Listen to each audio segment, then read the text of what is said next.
coolest things about concept cars like this Hyundai Carmack are the amazing lines of the sheet metal. But this isn't sheet metal. This is thermoplastic, made of these water bottles, PET class plastics that get recycled, or as they say, upcycled. The company, they, is SABIC. Now, SABIC used to be General Electric Plastics. They were acquired, and the SABIC Corporation now is doing SABIC Innovative Plastics. They provided the plastic panels and much of the structure for this Hyundai Carmack concept car. The breakthroughs, they say, are not just the skin. Let's face it, Saturn did that 17 years ago. But the structure in this hood, for example, is a carefully engineered structural member that allows them to build in a certain degree of strength, but also a certain degree of give in the event of pedestrian impact. And that's becoming a very big issue in global regulations, especially in Europe. Here's another example. Look at this fender. Notice the very unusual shapes and very thin sections here, but no cut lines. Right down here, it stays solid. If this were a metal car, you'd see some ugly cut lines here, here, here. You know what I'm talking about. That's another part of what they say is the thermoplastic benefit. Then there's the whole environmental thing. 900 of these saved because they can be used in a car like this, and a 15-minute product becomes a 15-year product, as they like to say. It's a pretty good point. Now check out the glazing, or the glass.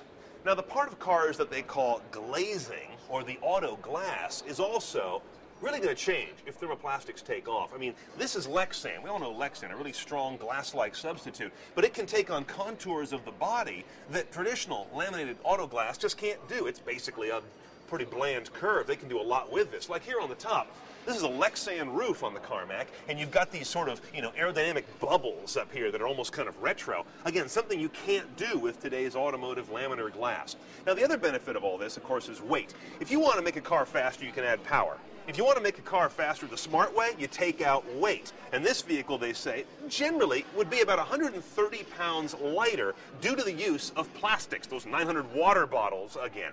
Now, there's no production plan for the Hyundai Carmack, but SABIC tells us that they're in discussions now with the automakers getting serious about testing and validating, if you will, these Lexan panels, these plastic panels, to put them into production perhaps a few years hence. Now, you may recall we did coverage in the past of a Hyundai concept with an elastic front end. This is it. Now, it's not elastic in the sense that it's like chewing gum, but it has engineered give for knee impact, for head impact when you hit the hood. All these things can be very carefully engineered readily with thermoplastics, they tell us. And let's face it, if you got to get run over by a car, this could be a good car to get run over by.